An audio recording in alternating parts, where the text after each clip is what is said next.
ঝিনাইদহ ৪ আসনের সংসদ সদস্য আনারুল আজিম আনারের প্রাণনাশের প্রতিবাদে ও দোষীদের শাস্তির দাবিতে কালীগঞ্জে বিশাল মানববন্ধন অনুষ্ঠিত হয়েছে। ঝিনাইদহ ৪ আসনের সংসদ সদস্য আনারুল আজিম আনারের প্রাণনাশের প্রতিবাদ ও একই সাথে জড়িতদের দৃষ্টান্তমূলক শাস্তির দাবিতে প্রতিদিনই কালীগঞ্জে বিভিন্ন স্থানে কর্মসূচি পালন করছে আনারুল আজিম আনারের অনুসারীরা। তারই অংশ হিসাবে আজ শনিবার সকালে কালীগঞ্জ উপজেলা শহরের হাট চান্দিনা এলাকায় এই কর্মসূচির আয়োজন করে হাট চান্দিনা কাঁচা ও পাকামাল ব্যবসায়ী সমিতি।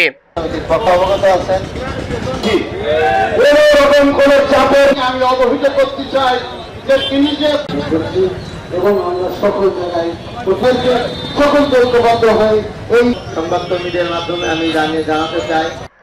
ঘণ্টাব্যাপী চলা মানববন্ধনে ব্যবসায়ী ও আওয়ামী লীগের নেতৃবৃন্দ সহ বিভিন্ন শ্রেণী পেশার মানুষ অংশ নেয়। সে সময় কালীগঞ্জ পৌরসভার মেয়র আশরাফুল ইসলাম আশরাফ, সাবেক উপজেলা চেয়ারম্যান জাহাঙ্গীর সিদ্দিকী ঠান্ডু সহ স্থানীয় ব্যবসায়ী নেতৃবৃন্দ বক্তব্য রাখেন। তোমরা সেই মানুষটিকে হত্যা করেছো, তোমরা সেই মানুষটিকে হত্যা করেছো যে মানুষটি এই ঝিনাইদহ ৪ নির্বাচনী এলাকার বিশ্বাস আনার মিয়ার প্রকৃত হত্যার বিষয় বঙ্গবন্ধুর কন্যা জননেত্রী। বক্তারা অভিযোগ করে বলেন যে এমপি আনার হত্যার তদন্তে ধীর গতি লক্ষ্য করা যাচ্ছে।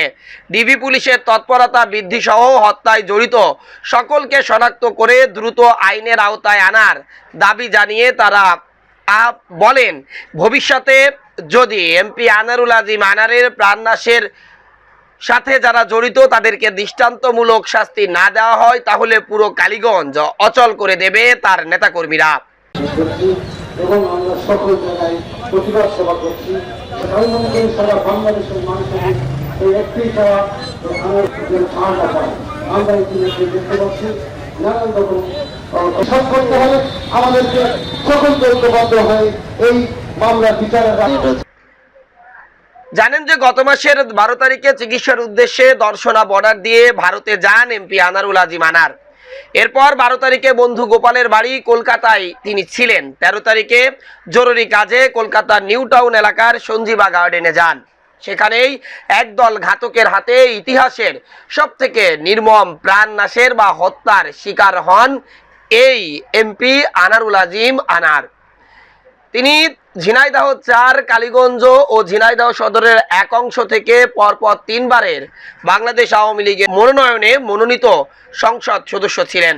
এছাড়াও কালীগঞ্জের উপজেলা চেয়ারম্যান এবং কালীগঞ্জ পৌরসভার কাউন্সিলর হিসাবেও দায়িত্ব পালন করছিলেন।